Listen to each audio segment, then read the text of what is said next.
I sold that novel, and I was like, this is great.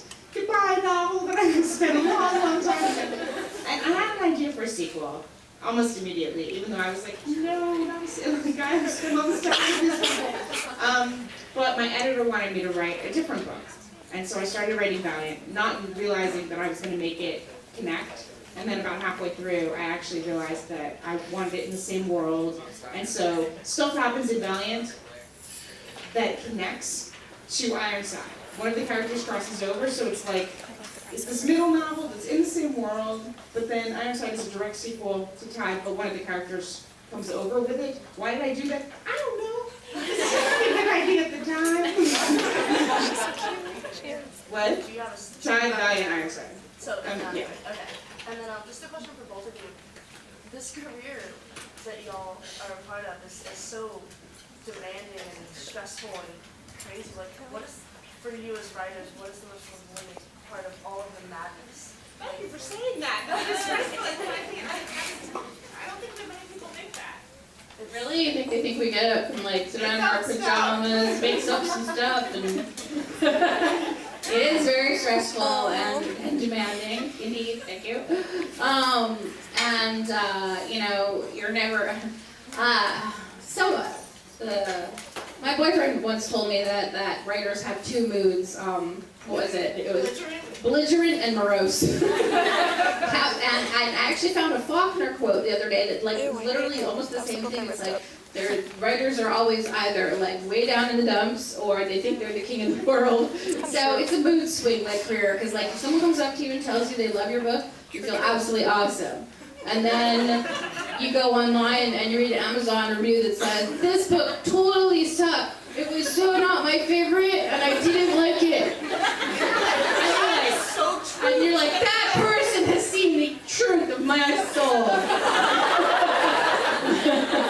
So I would say that you, it's the rewarding parts are meeting the people who love your books. The rewarding parts are getting to tell the stories that you love to tell. You know, you always write the book you want to read, so at the end you have at least you have the book, the perfect book for you. And another thing that is great is getting to meet other writers, because I think, I've gotten to meet so many of the writers that I have always admired throughout my life, that were my idols, that I love so much. And so that's been a wonderful part of being a writer. Absolutely. How she what? How she Yeah, that's what I want to know. In the back, yes. Is this for Cassandra Clare? Uh-huh. I've been wondering this since I wrote the series. Why did you make I Like Gay? His name is Steve Berman, and we met when we were both working on, both in a gaming magazine, and then it turned out we were both working in New York. And we started meeting at lunchtime, and he was the first person who really got me to make sure I'd heard, like I actually would say, oh, write a chapter by next week, and he'd be like, where's the chapter? And it was great, it really kept me honest, having someone there to read it would tell me, this part's good, this part is, and then from there, we were the first people to work together. Then I met Cassie.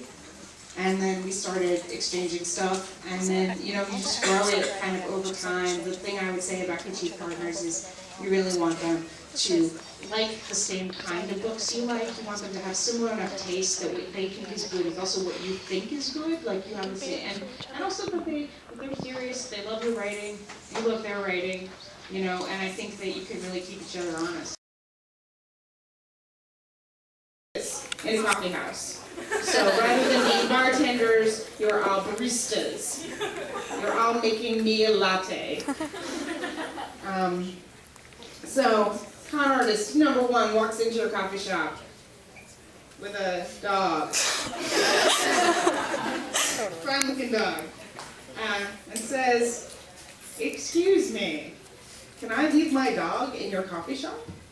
I have to go to an interview, I really need this job. If I don't get it, me and my dog, we're going to be out in the cold.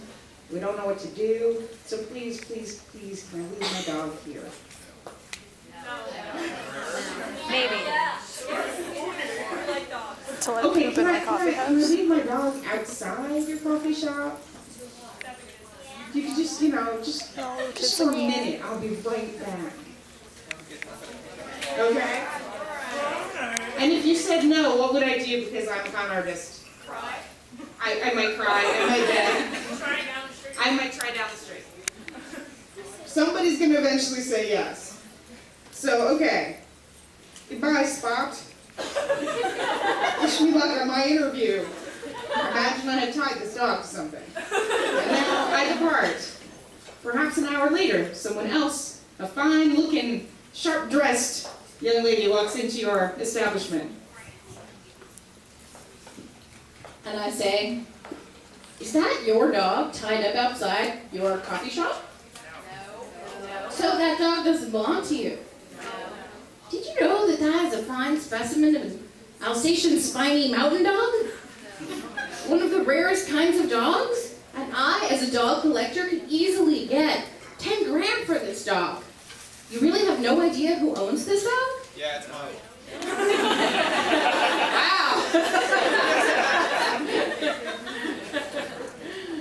Okay, you could say that, yeah, it's yours. At which point, I guess I would go looking for an ATM and never come back. But let's say you tell me the truth. You know who owns this dog? All right, well, will you do me a favor? I'm going to give you my card, my business card, with my phone number on it, and when the person who owns this dog comes back, if you just give it to them and tell them I'm willing to buy this dog off them for thousands of dollars. Can you do that for me?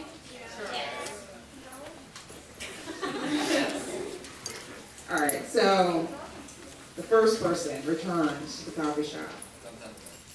Man, my interview did not go well at all. I am broke. Me and my dog are going to be out on the street. I don't know how we will make it unless I make some money soon. So if you're a good-hearted, gentle person, what will you do? How about $50? You don't have what? How about $50? I'll give $50. That's right. Oh wow, that really would help me out. What about 100? Okay. Excellent, thank you. So I guess I'll say goodbye to Spot now. I'm sure you'll take real good care of him, sir. Okay, you're the proud owner of one Alsatian spiny mountain dog. So, what are you gonna do? Call that number? Yes. And what happens when you call that number? Yeah. Number you has been disconnected. That's right, this number has been disconnected. We are a fax machine. We are... What? I don't know anyone named Robin Yu.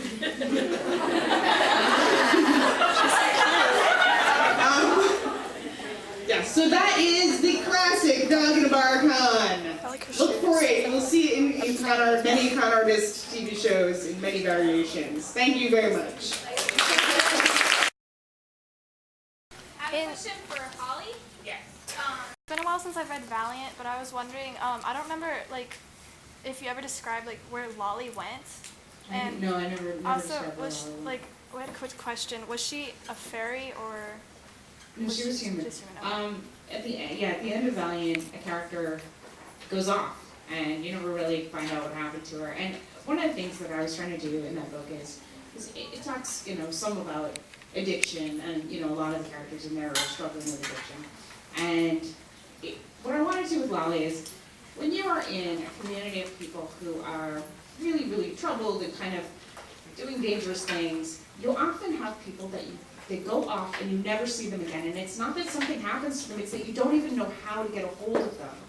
And when I wrote her that way, I was kind of trying to do that, and I thought, I don't know if I succeeded. I bet my editor is going to totally make me resolve this. And my editor, then Kevin, he loved it. He was like, don't change it, leave her gone, leave it ambiguous. We'll never find out what happens to her. So that's why I did that. Okay. I thought you Ask could me a I question. I like that you don't know, because I don't want Lolli to come to a bad end. If she had and any plan yet, for her, that is exactly she what she's didn't heading want for. to like leave And her so I'm as a glad that I trail. don't have to She had a plan. make that Yeah, like decision. if she I can had- let you try and figure out for yourself what happens to Lolli. I have a little bit more of a question. Is it a two-part question? Yeah. Okay. What was it? Just in case your editor didn't like it or anything, did you have any specific plan otherwise that you wanted to do with her? She's been through, no, because I was hoping I'd get away with it, but I really didn't want her to come to a bad end in that book. And yet, it seemed so inevitable. So I didn't know what I would have done. I don't think I would have ever, I think I would have checked back in with her one last time, but she was never, like, I don't think that her story is over. I think she's got a ways to go.